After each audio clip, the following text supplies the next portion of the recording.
أشهد أن لا إله إلا الله وحده لا شريك له وأشهد أن سيدنا محمدا عبده ورسوله. اللهم صل على محمد وعلى آل محمد كما صليت على إبراهيم وعلى آل إبراهيم وبارك على محمد وعلى آل محمد كما باركت على إبراهيم وعلى آل إبراهيم في العالمين إنك حميد مجيد. السلام عليكم ورحمة الله وبركاته. Baada ya kumhimidi Allah na kuzitaka ziada za kheri ziende kwa kiongozi wa umma Nabii Muhammadin sallallahu alaihi wasallam, ndugu zangu Waislamu, Mwenyezi Mungu Subhanahu wa Ta'ala kupitia kwa Mtume Muhammadin sallallahu alaihi wasallam ametuwekea utaratibu wa swala za Ijumaa kwa jamaa, kwa kukusanyana wiki mara moja kwa lengo ya kukuzana yale yanayojiri kwa katika maeneo yetu kwa wakati ule. Tanzania tumepata msiba unaogusa kila mmoja wetu bila ya kujali dini, hali, kabila na hata wasiokuwa na dini. Maadamu ni Mtanzania, msiba huu unakuwa unagusa kwa namna moja au nyingine. Lakini hata wale walio nje ya Tanzania kwa maana ya bara la Afrika, hata wale walio nje ya bara la Afrika kwa maana ya Asia, Ulaya, Amerika na kadhalika, kila mwenye nia njema na Afrika na Tanzania ameguswa na msiba, isipokuwa yule mwenye maslahi binafsi. Tuwe kweli, na itakuwa ajabu viongozi wa dini katika kipindi hiki wakaeleza nje ya maudhui za hali iliyoko Tanzania. Kila mmoja wetu ana wajibu kuigusa jambo hili ili kuweza kuendelea kuwakusanya Watanzania pamoja. Mimi sitazungumzia maisha ya Magufuli katika kipindi cha miaka 6 au 5 na kidogo alichoongoza Tanzania. Kama kiongozi wa dini, nataka nianzie hapa kwa kuapishwa Mheshimiwa Suluhu Samia Hassan kwenda 2025. Tuseme inshallah. Lakini haya tutayagusa kupitia maneno ya Qur'an, na nitamwasa kila Mtanzania katika hili. Lakini kubwa nataka niwaguse Waislamu ambao wao ndio wenye mwongozo wa Qur'an. Msafu Mwenyezi Mungu Subhanahu wa Ta'ala alipotaka dunia iwe na utaratibu wa maisha, mwanadamu afuate utaratibu anaotaka Mwenyezi Mungu, alimteremshia kitabu cha Qur'an kiwe ndio mwongozo. Kitabu cha Qur'an ambacho Mwenyezi Mungu amemteremshia Muhammad kwa muda wa miaka 23. Miaka 13 akiwa Makka na miaka 10 akiwa katika mji wa Madina. Akiwa mji wa Makka, Mwenyezi Mungu amemteremshia Muhammad sura 86. Na alipohamia Madina, Mwenyezi Mungu alimteremshia Muhammad sura 28. Kwa hiyo sura 28 zimeteremka Madina na sura 86 zimeteremshwa Makka. Jumla zinafanya sura 114. Ndani yake kuna aya 6236, kuna maneno 76440, kuna herufi 322,373.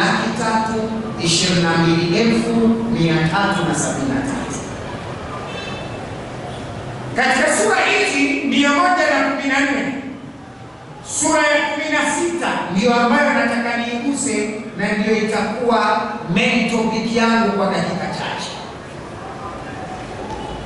Mwenyezi Mungu ameeleza ndani ya sura ya 16. Sura hii inaitwa Suratul Nahl,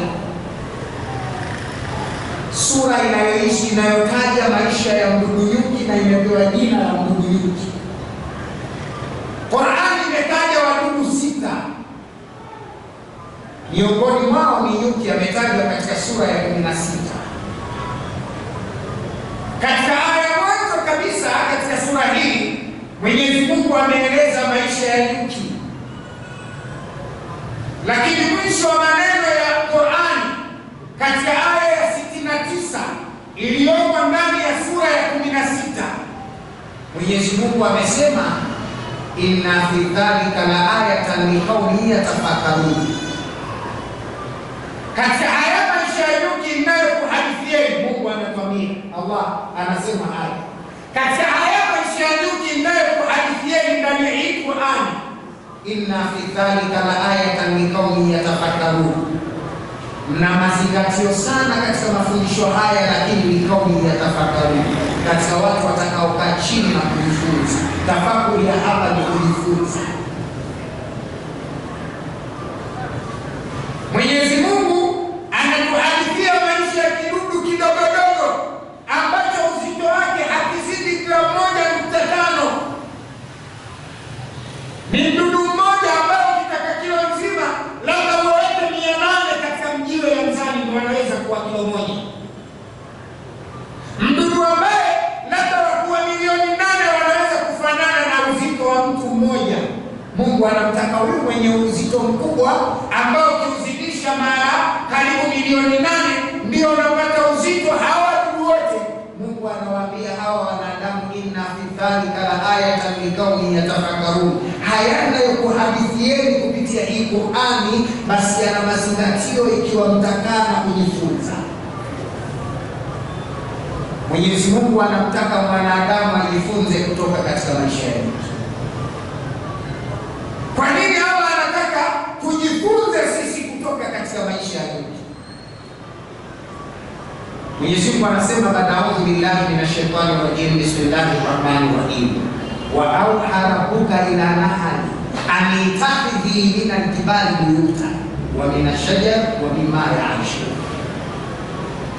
Aya 68 Mwenyezi Mungu anasema, wa auha rabbuka ila nahli, Mola wako alipeleka ufunuo kwa nyuki, an ittakhidhi min al-jibali buyutan, jengeni nyinyi nyuki nyumba zenu katika majabali, wa min ash-shajar, na katika miti, wa mimma ya'rishun, na sehemu zinazojengwa na wanadamu. Mwenyezi Mungu anatuambia karne ya 7, zama za giza, dark period, hakuna taaluma duniani, hakuna kompyuta yoyote, hakuna satellite yoyote, hakuna kifaa chochote cha teknolojia. Muhammad na watu wake katika mji wa Makka, Mungu anawateremshia kitabu na anataka kiwa mwongozo wa dunia. Mungu anasema alipeleka ufunuo kwa nyuki, amemwamrisha kujijengea nyumba zake maeneo matatu: kwenye miti, kwenye milima, na sehemu wanazojenga wanadamu. Tafiti ya karne ya 21 imekubali kwamba kama ilivyofundisha Qur'an karne ya 7, nyuki wote duniani wana tabia ya kujenga maeneo matatu tu, na wakawapa na majina, wakasema kuna mina bees, carpenter bees and leaf curtain bees.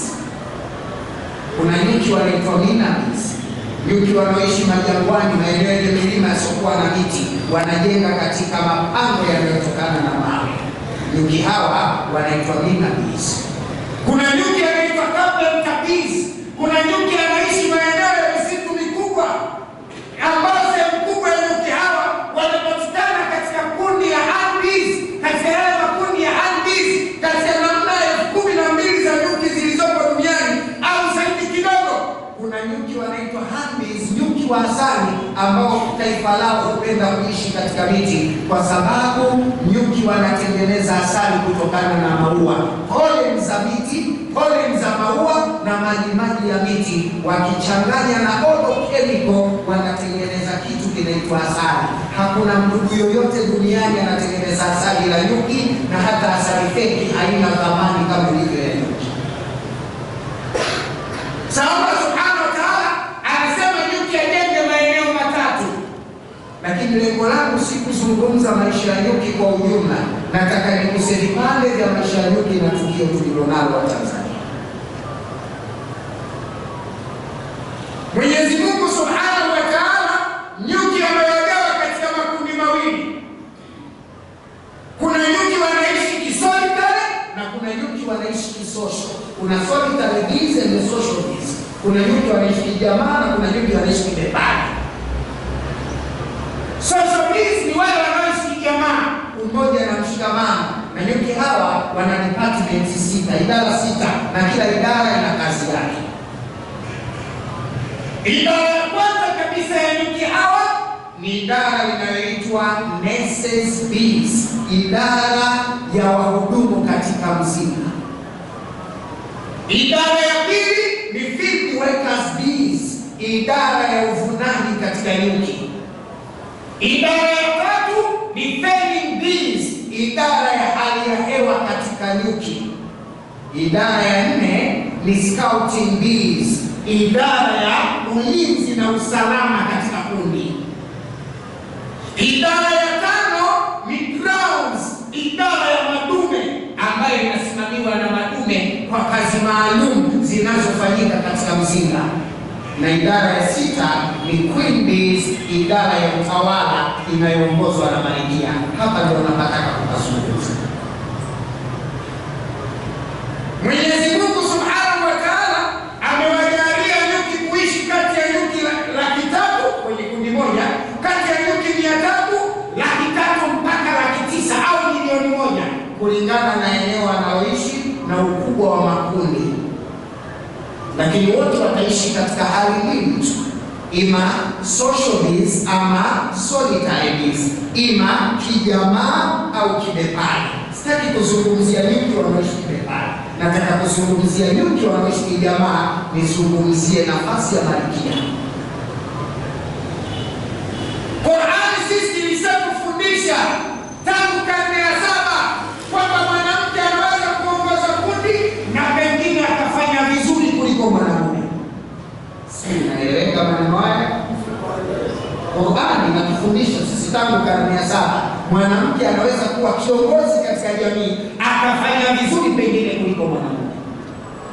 Jambo hili Waislamu kwanza linaanza kututoa mashaka sisi Waislamu.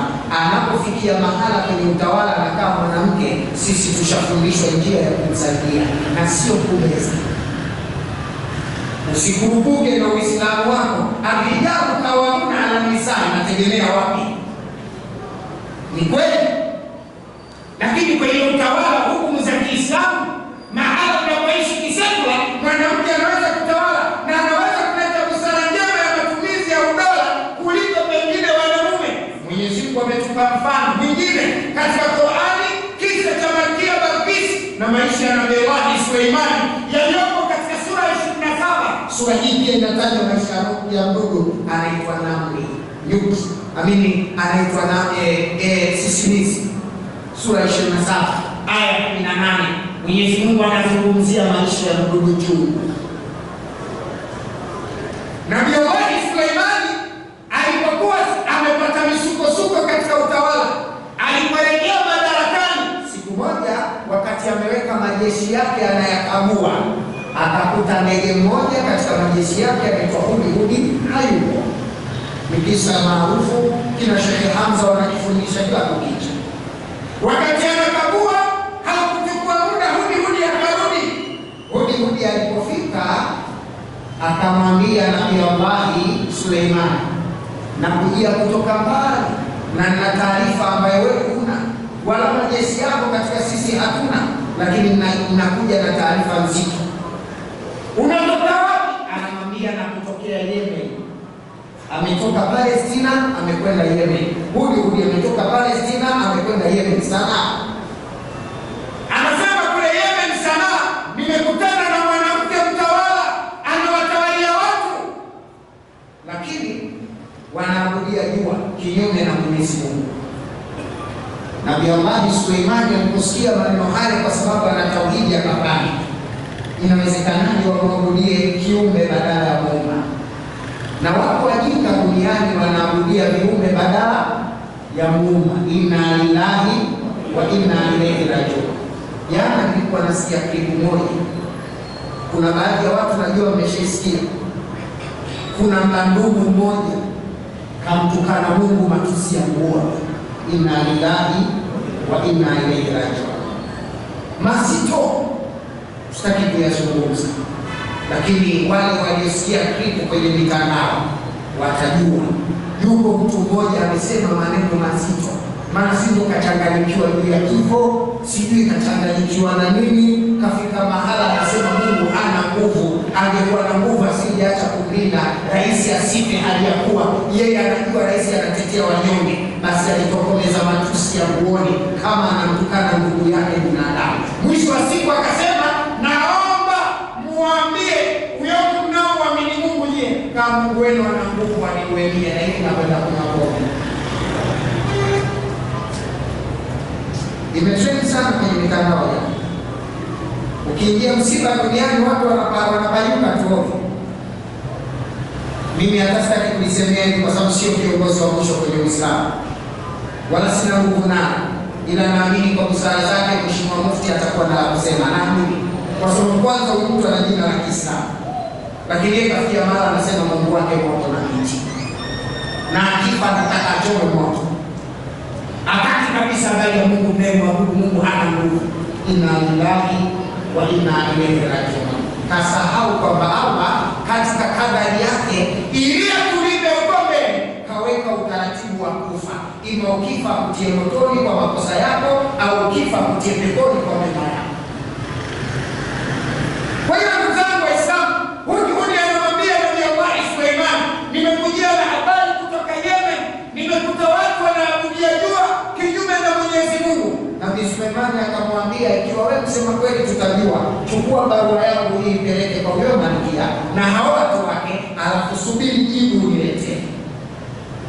Huyu Igo akabeba barua, akaipeleka Sanaa, akatoka nayo Sanaa, akairudisha Yerusalemu. Barua iliyojibiwa na Malkia Balkisi aliyekuwa mtawala wa Sanaa chini ya dola katika Yemen, chini ya dola la Ethiopia wakati huo. Akampelekea taarifa Nabii Allah Suleiman. Nabii Allah Suleiman katika barua yake aliyempelekea Malkia Balkisi alianza kwa maneno, innahu min Suleimani wa innahu bismillahir rahmanir rahim. Njoni kwangu hali ya kuwa mmeshasilimu na wala msifanye jeuri na kiburi. Nabii Suleimani alitoa amri wafike kwake washakuwa Waislamu, na wala wasiojua Uislamu ni nini na wataingiaje, wanachotakiwa kufika washakuwa Waislamu. Ilipofika barua kwa Malkia Balkisi, Malkia akaita jopo la mawaziri wale wanaoshirikiana nao, akawaambia, nimepokea barua kutoka kwa kiongozi anakaa katika nchi ya Palestina. Anasema tuende kwake, tushakuwa Waislamu na wala tusilete kiburi na jeuri, kwa hiyo tuinuke pembeni. Waliokaa pembeni wakasema, huwa ni utumwa, sisi ni taifa, sisi tuna uongozi na nusu yetu ndio wewe. Haiwezekani, hawezi kutuamrisha tukaa vitoto vyake. Sisi tuna nguvu, tuna majeshi, tunaweza yote kuyafanya. Hakuna sababu ya kwenda kwake. Kama namna gani, kama mwali yule mwali. Haya ni maneno wasaidizi wa Nabii Allah Suleiman. Amini wasaidizi wa Malkia Balkisi. Unajua Malkia Balkisi alimwambia, ufalme unapopigana na ufalme wanaoteketea ni raia. Ufalme na unapopigana na ufalme wanaopata shida ni watoto na wanawake. Ufalme unapopigana na ufalme wanaopata shida ni wazee na watoto. Ufalme na ufalme wakipigana wanaopata shida wanawake wajawazito, viwete, vilema, wasio na uwezo. Mimi sioni sababu ya kupigana. Kwanza nataka nijue, anatutaka tusilimu kwa sababu ya kutafuta haki, au anataka mali kutokana na ufalme tulionao? Zawadi hii mpelekeni Suleiman. Akafunga mlima wa dhahabu katika migongo ya ngamia, anapeleka Yerusalemu kwa ajili ya kumtesti anataka nini. Anataka amani au lengo lake kutaka mali? Mimi tunajifunza katika mkasa huu kabla hatujaumaliza. Malkia Balkis pamoja alikuwa ni mwanamke, lakini alikuwa na busara katika uongozi wa utawala. Nilipata kumsikia siku moja kipande ambayo vina trendi sana leo katika mitandao ya kijamii, maneno ya Mheshimiwa Suluhu akiwa makamu wa rais akisema maneno haya. Mwenzangu kayarejea Mheshimiwa Magufuli, mimi narejea Mheshimiwa Rais aliyesema maneno haya: kufanya kazi na kutekeleza majukumu yako, hakuna ulazima wa kuwa mkali. Wakati mwingine unaweza kuzungumza kwa upole, lakini ukasimamia kilichozungumzwa ili kitekelezeke.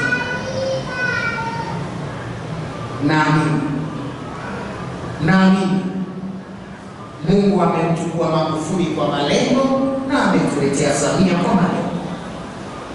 Basi tunamwomba atuwafikishe miaka 5 hii iwe ya mfano duniani kwa nchi ya Tanzania.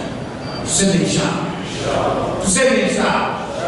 Lakini kubwa Waislamu tunaonyesha, au Tanzania wenzangu, inaonekana Tanzania imeingia kwenye demokrasia na tumekomaa kwenye demokrasia. Ni nchi chache zinakubali kumpa uongozi mwanamke mbele ya wanaume wengine, tena bila kumwaga damu wala udongo. Ni nchi chache sana. Tanzania ni moja kati ya nchi zilizokubali demokrasia kwa dhati. Ikiwa kuna watu wataisema swala la demokrasia Tanzania, itakuwa mtu ana interest zake. Lakini ukweli, Mwenyezi Mungu ametulinda mpaka hapa tulipo. Nini wajibu wetu sisi? Tukirejea katika haya Qur'ani juu ya maisha ya nyuki anayeitwa malkia, yani queen, anakuwa na kikundi cha nurses bees, wahudumu wanaomzunguka, na kazi yao ni kumhudumia na kumsaidia malkia ili kuhakikisha anatekeleza wajibu wake wa kila siku. Moja ya majukumu ya malkia wa nyuki ni kutaga watoto.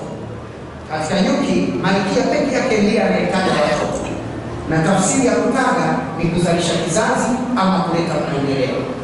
Mwenyezi Mungu atuwafikishe, na niwaombe Watanzania wenzangu tuitumie fursa hii kumuunga mkono rais wetu mpya ili kuhakikisha kwamba tunapata maendeleo, kila mtu kwa nafasi yake. Tuseme inshallah. Tuseme inshallah.